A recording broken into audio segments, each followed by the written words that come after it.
Hey everybody, it's Tyler the Fro, and this week we've got yet another undefeated deck list. This time I went 4-0 at my locals with good old-fashioned D-Reaper, everybody's favorite anti-meta deck. Didn't really change anything from BT10, frankly, and this is pretty much just an exercise in sometimes the right conditions in the metagame are all you need for success. You don't really need to change anything. This time I beat Commandramon, then Metal Garurumon X, and then 2 blue flare decks.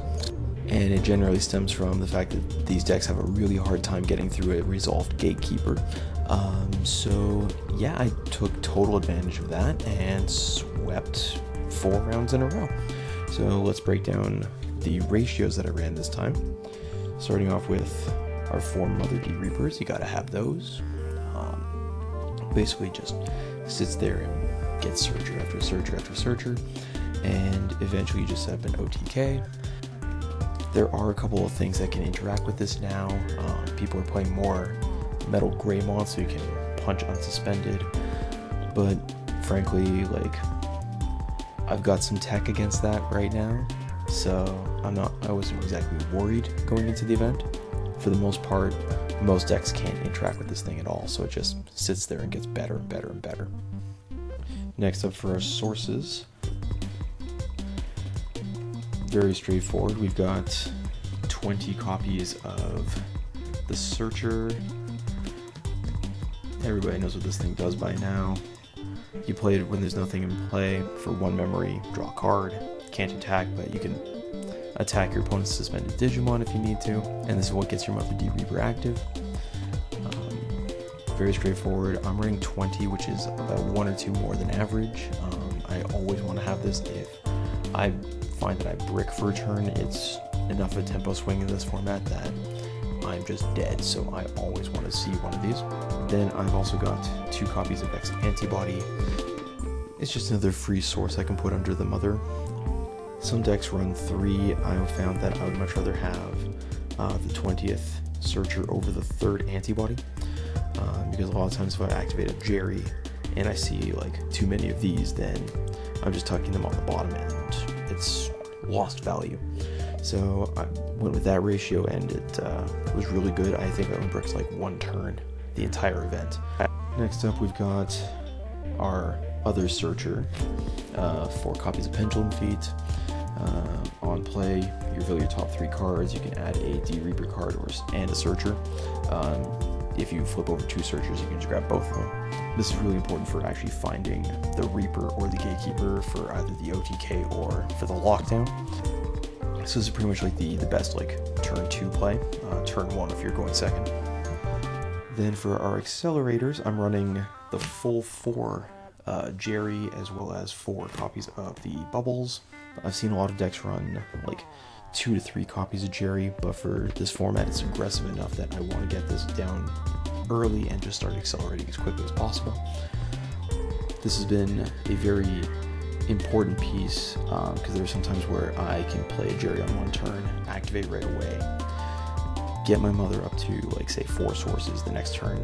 Like if they kill off the first one, I can just play another one for 1 memory, activate her, get up to 5, tuck another 6 Gatekeepers online. I'll just hard play Gatekeeper and just lock them out of the game.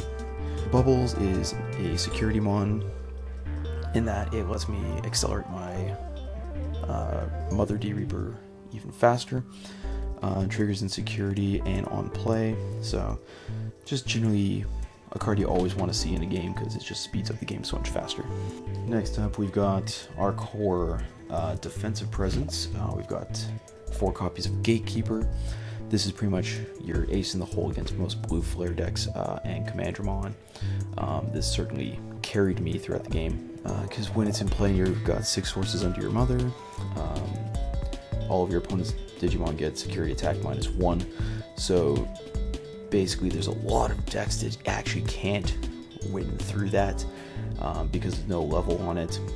A lot of the effects, like say Metal Storm or Fly Bullet, they don't affect this because it has no level, so a lot of decks just can't actually do anything about this. For the aforementioned metal Greymon decks, like Black War Greymon or War Greymon X. I've got 2 copies of Creep Hands. This is just a very straightforward blocker. That way, if our opponent has the means to attack the Mother D Reaper, I can just throw this in the way. Buys me a turn. Sometimes that's usually all you need. So yeah, this has been a very helpful tool even against like stopping early aggro decks, because 6k DP is just a big body, especially when it's coming down for like say 1 or 2 memory. Next up we have our main win condition. We've got 3 copies of the Reaper. I find the 3 is just about the right amount. 2 you don't see it very often, 4 you see it too often. It clogs your hand when you want to be seeing other cards, so I find 3 is kind of the sweet spot. Basically, there's a lot of decks that can't survive this.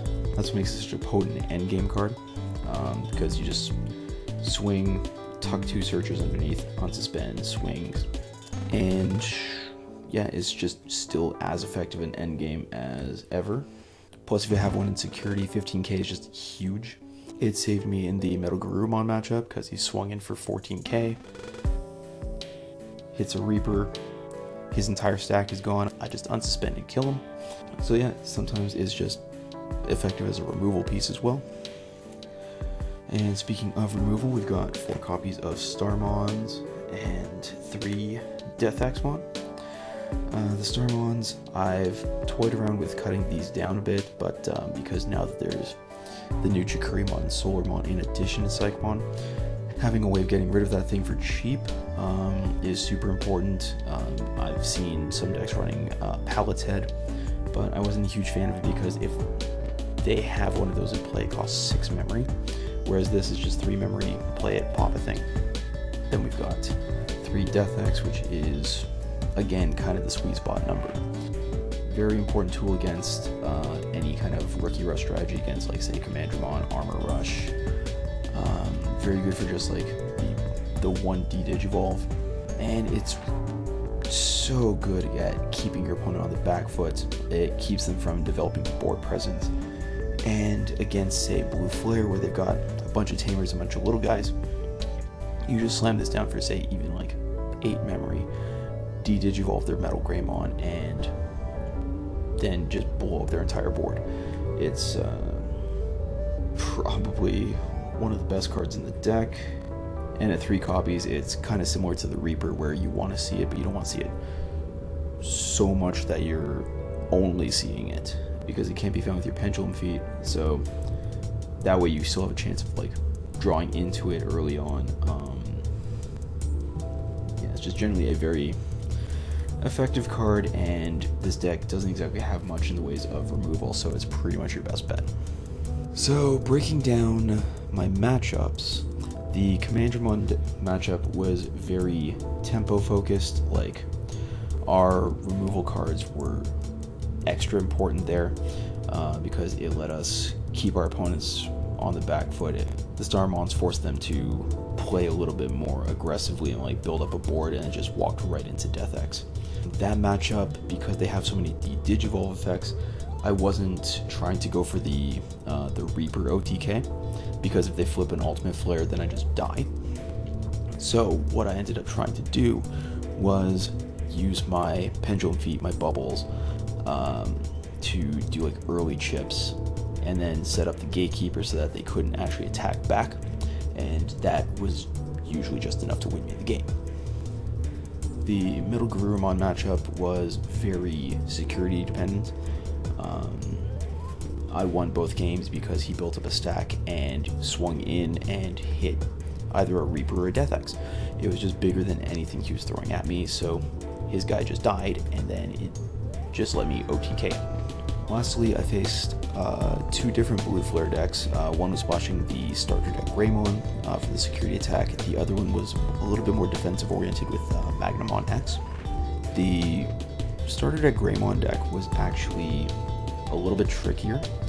I lucked out in that his memory boost tucked both copies of the starter deck Greymon, so he couldn't actually get the security attack +1, so resolving that Gatekeeper early on kept him from checking security, and he could stun my guys as much as he wanted, it just didn't matter.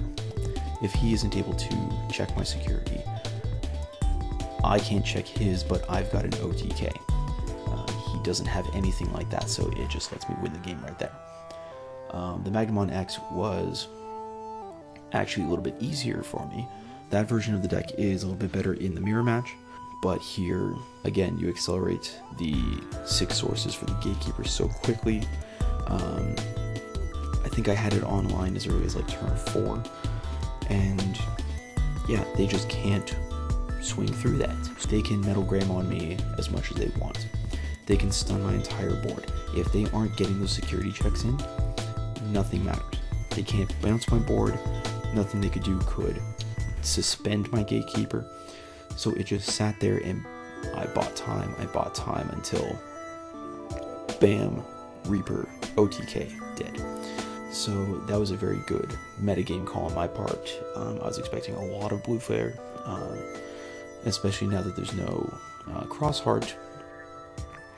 It's probably one of the better aggressive decks right now, especially against other tempo decks. So having a glaring weakness like Gatekeeper was a pretty big incentive for me playing that deck tonight, and it paid off handsomely. Going forward, I think it's still like weirdly well positioned. I'm seeing a lot less Black-White Greymon locally, so the number of things that can actually interact with Mother Day Reaper is way down there. Generally speaking, a lot of decks are trying to go tall, but again, they don't have too many ways of getting through a Gatekeeper. If they do, Death X handles those, Starmons handle those, and a lot of them just aren't set up to handle the Reaper OTK. So as long as I can accelerate that early on, I don't even need the Gatekeeper sometimes. I can just set up to 7 sources, play a Reaper, just win right there. It doesn't matter. So yeah, the importance of security attack -1 is super good this format. And the deck really hasn't changed much since BT9, and I don't think it really has to. Trying to fit Tamers in there doesn't really do much.